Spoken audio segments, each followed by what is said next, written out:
Virus Corona, virus yang saat ini sedang menjadi pandemi di berbagai negara di dunia. Sampai saat sekarang ini, virus Corona dipercaya pertama kali muncul di Wuhan, China pada bulan November 2019. Dan akhirnya pada bulan Maret 2020, virus Corona sampai ke Indonesia yang menyebabkan terganggunya aktivitas di berbagai sektor, termasuk di sektor pendidikan. Pada saat ini, sebagian besar SD, SMP, SMA, dan perguruan tinggi di Indonesia terpaksa melakukan kegiatan secara daring atau online. Dan di video kali ini, gue udah ngumpulin beberapa teman mahasiswa gue untuk memberikan pendapat mereka tentang bagaimana kuliah online saat ini. Check this out.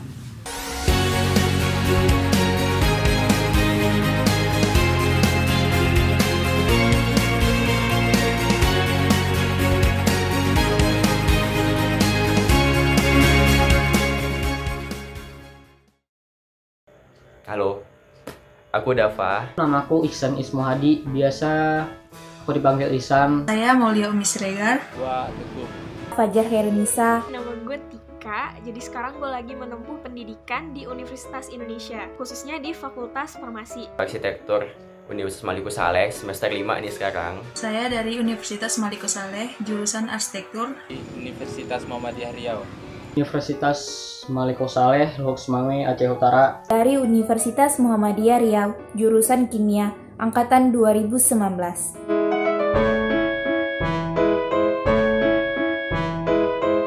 Gak bisa dibilang sempurna. Kurang efektif. Ada enaknya, ada enggaknya. Untuk saat ini, kalau menurutku sih ya lancar-lancar aja sih. Masih perlu banyak diperbaiki gitu. Enaknya itu ya kita di rumah, kayak makan tuh lebih teratur, makan itu ada gitu dari orang tua gitu.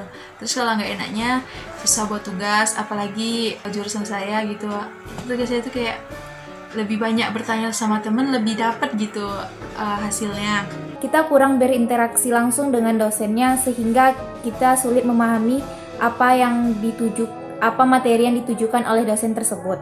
Sistem kuliah online di tiap kampus tuh beda-beda, sama platform yang digunakan di tiap kampus tuh beda-beda. Kalau seandainya di kampus gue sendiri nih di UI itu biasanya kita tuh tetap ada meet atau pertemuan sama dosen, dan biasanya kita tuh menggunakan platform Microsoft Teams. Tetap ada penjelasan dari dosen, ngasih presentasi, terus kita tetap harus ada kuisnya, ada tugasnya. Kurang lebih hampir sama kayak kuliah offline, tapi yang ngebedain ya keadaan kita. Jadi yang sekarang yang ditetap tuh laptop. Tapi menurut gua dari kampus sendiri itu udah mengusahakan banget nih buat kita tetap ngerasa kayak kita tuh lagi kuliah seperti yang biasa. Jadi menurut gue overall tetap baik sih buat sistemnya sendiri. Yaitu tergantung mahasiswanya, dia mau jujur atau enggak gitu. Beberapa mahasiswa yang tidur waktu melaksanain Zoom. Gimana sih antisipasi dari kampus atau pihak dari pihak yang membuat portal kampus untuk mengurangi lah mahasiswa yang nggak bertanggung jawab gitu, tidur sambil kuliah. Cuman ya masalahnya juga di sinyal jaringan sama kuota itu masalahnya kan. Kalau misal jaringan kurang pas, materi yang kita dapat juga penjelasannya kurang pas juga, nah kayak gitu. Tapi kalau untuk masalah koneksi internet sih itu relatif, karena memang kan di tiap tempat itu kan beda-beda kapasitas kecepatan internetnya. Jadi dari segi mahasiswa sendiri nih ya, sistem yang dibuat itu sebenarnya 50-50 sih. Ada yang menyulitkan, ada yang tidak. Kalau menyulitkannya itu mungkin ya deadline-nya itu dibuat misalnya jam 12 malam. Oke, kalau memang ada mahasiswa yang rajin untuk ngerjain tugas. Gimana kalau mahasiswa-mahasiswa yang sistem kebus malam, H-1, kayak membangun sebuah candi ibaratnya kan. Dia nge-deadline, terus dia siap jam 10 malam, sementara jam 12 dikirim. Tapi karena jaringan internetnya tiba-tiba turun kecepatannya atau sebagainya kan, itu kan juga bisa menjadi suatu halangan dalam perkuliahan gitu. Balik lagi ke jaringan internet semua. Apapun itu koneksi sih. Memang sistem sih udah. Menurut saya lebih enakan kuliah seperti biasa, karena kita dapat berinteraksi langsung dengan orang banyak. Jujur, udah nyaman sama kuliah online. Nah tentu lebih enak yang seperti biasa kuliah tatap muka. Udah mulai nyaman sama kuliah online gitu. Ya seperti biasalah gitu kan, lebih dapat ilmunya, lebih mudah gitu memahami. Kayak kuliah arsitektur itu kan kami sering-sering praktek gitu, apa-apa aja gitu, bikin apa market segala macam. Jadi terus perlu koordinator yang bagus dari contoh kayak dosen gitu, untuk sebagai pengarah gitu kan, untuk ada arahan dari dosen-dosen. Jadi kalau misal dikasih arahannya di online kayak gini di grup gitu, jadi gak banget gitu. Kalau gue pribadi, gue lebih suka kuliah offline atau kuliah biasa. Nah, kenapa gue lebih suka kuliah offline? Jadi yang pertama itu menurut gue suasana rumah tuh bukan suasana yang kondusif buat gue belajar. Mungkin ini cuma buat gue sendiri. Soalnya kalau di rumah tuh bawaannya liburan aja gitu loh. Jadi gue tidak menemukan suasana yang kondusif buat gue belajar, apalagi buat ujian. Apalagi kayak gue punya banyak ponakan yang heboh dan selalu ngajakin gue main. Jadi ya gue selalu tergoda gitu buat main sama mereka. Selama kuliah online ini banyak kegiatan yang belum terrealisasi selama kuliah offline atau tatap muka. Pas di waktu kondisi pandemi dan kuliah online ini bisa disalurkan gitu. Nah ini bisa pakai baju yang ataupun outfit yang memang santai gitu kan saat kuliah. Terus mungkin bisa sarapan di tengah perkuliahan gitu kan. Tapi jujur lebih nyerap ilmu itu di kuliah tatap muka. Karena di kuliah online tadi, apa yang disampaikan dosen itu belum tentu bisa kita pahami secara utuh dan mutlak. Ada banyak teman-teman, kalau seandainya kita nggak paham atau nggak ngerti dosen yang ngejelasin apa, itu kayak gue tuh tinggal nanya ke orang di sebelah gitu loh. Saya kayak, itu tadi dosennya ngejelasin apa sih? Atau misalnya, ini maksudnya gimana? Kalau ini tuh kayak gimana ya? Kalau online tuh mager aja nggak sih buat nanya ke teman? Parah sih. Gila, gue kangen banget. Aku kangen semuanya yang ada di sana. Kalau kangen sama kampus sih parah. Apalagi di jurusanku itu jurusannya asik, sumpah. Arsitektur itu jurusannya asik, pertama. Tapi udah asik, dia nyiksa. Gitu juga ibaratnya kan. Terutama teman-teman sama dosen-dosen, terus kampusnya juga, suasana belajarnya. Lihat orang yang ngantuk, tertidur, bahkan semua jenis manusia sih di studio. Itu yang paling dikangenin. Apalagi studio itu kan satu angkatan. Bisa bertemu sama teman-teman, kangen sama teman-teman juga. Apalagi kangen saat studio. Kangen gitu kayak, apalagi pas masa-masa eliminasi, pasti nangisnya tuh bareng-bareng gitu. Suasana kampus mah kangen banget gitu. Tapi hal yang dikangeninnya ya palingan cuma ngumpul-ngumpul waktu jam istirahat sama teman-teman di kantin gitu. Ngerokok, bercanda, main game, ya sebatas itu aja sih. Kalau yang saya rindukan mungkin berkumpul dengan teman-teman atau makan makanan kampus. Jajanan yang ada di sana, tuh beda banget. Maksudnya aku kalau di kampus-kampus kami tuh, jadi kami kan dekat-dekat sama sekolah-sekolah dasar gitu, SD, SMP kan. Jadi jajanan di sana juga, ya jajanan untuk anak-anak SD, SMP juga. Jadi kami ikutan beli gitu kan. Jadi kayak nostalgia gitu, balik ke zaman-zaman masa kecil gitu kan. Seru banget gitu ya. Jajanannya bervariasi, ada bakso bakar, bakso goreng, bakso sampai terhubung.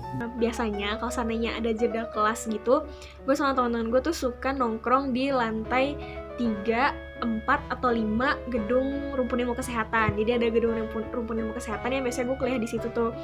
Biasanya gue suka nongkrong di situ kalau seandainya ada jeda kelas. Jadi tuh emang cuman kayak selasar buat lesehan gitu kan. Biasanya gue bisa duduk di situ. Kalau seandainya berikutnya ada kuis atau sama dosen yang suka nanya-nanya dan nunjuk orang buat ngerjain sesuatu, itu biasanya bakalan nge-review materi bareng. Atau misalnya cukup sekedar tidur. Ini tuh beneran tidur ya, bukan tiduran kayak lo emang melayang-layang ke dunia mimpi.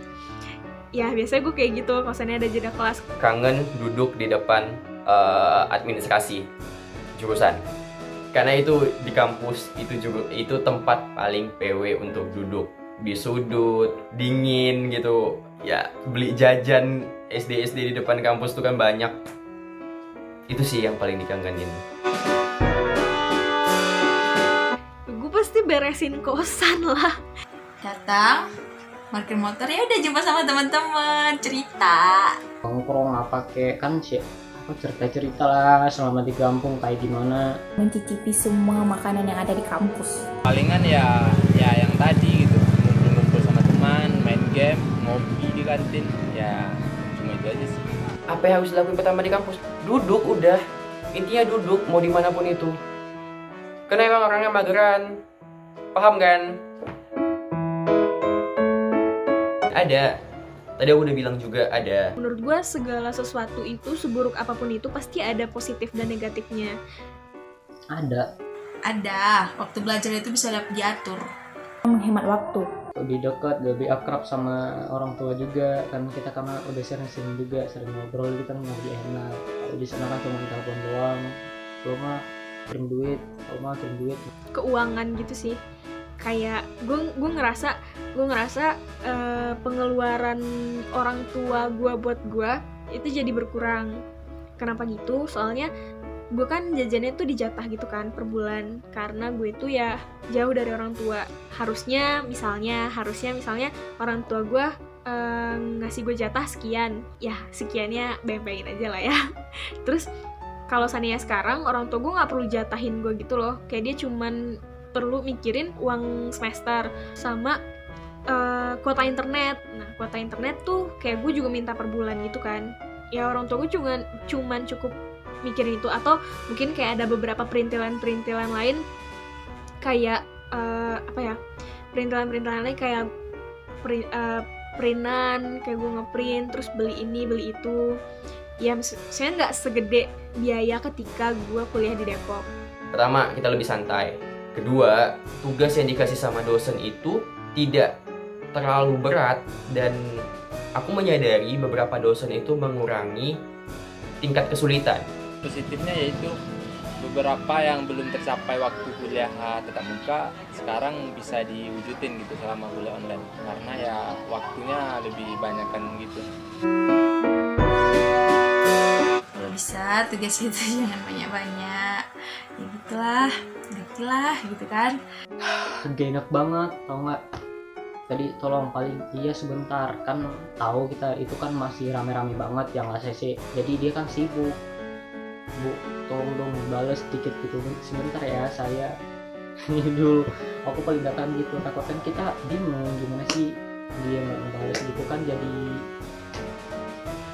jadi gantung. Pak, Bu, siapapun itu, tolong. Masih susah bagi saya untuk kuliah online, jadi tolong ngasih tugasnya kalau bisa ya. Ngotak dikit lah gitu ngasih tugas. Nggak mungkin ngasih tugas segitu banyak, tapi malah deadline-nya nggak dipikirin gitu. Keselin itu kayak suka mendadak gitu. Kayak bayangin aja lu disuruh bikin makalah, dikasih tahu jam 11 terus dikumpul besok. Kan gila ya. Kayak ngerti gitu loh, suasana rumah setiap mahasiswa tuh beda-beda. Kayak rumah gue tuh nggak kondusif banget gitu kan. Jangan disamaratain gitu loh, kondisi rumah sama finansial semua mahasiswa. Jangan terlalu sulit mengasih tugas. Agak dipermudah lagi, Pak, sedikit aja lebih dipermudah lagi. Saya nggak nyampe, Pak. Kuotanya datangnya on time ya.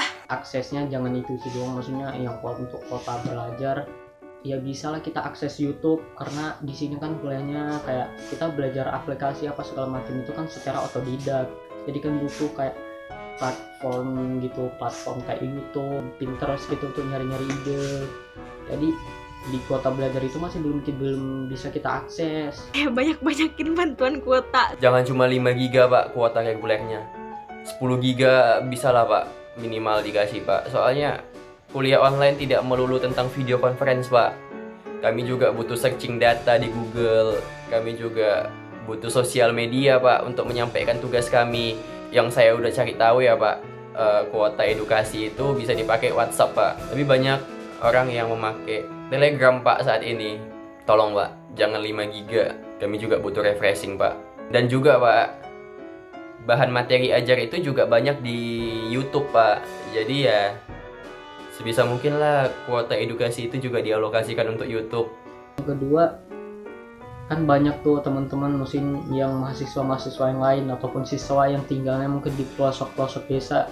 Ya kayak gue kan tinggal di pedesaan, terus kayak gue nggak pakai wifi rumah, gue pakai kuota sendiri. Bahkan kalau seandainya buat kuliah tuh gue nggak tinggal di rumah orang tua, karena rumah orang tua gue tuh sinyalnya jelek banget. Jadi kayak gue harus tinggal di rumah kakak gue. Kalau seandainya kuliah online ini akan berlangsung lama, tolong jaringan yang saya butuhkan. Karena saya tinggal tidak di kota Yang jaringan internet yang mungkin sinyalnya masih belum masuk ke sana, yang susah jaringannya, itu tolong mungkin adalah pihak dari Telkom gitu kan turun ke sana untuk mau memasangkan satu tower di kampung saya ini. Dan untuk pemerintah yang menangani kasus COVID-19, diharapkan tolong Pak Bu lebih tegas untuk masalah PSBB sama lockdownnya. Untuk pembatasan sosialnya itu tolong lebih diperketat.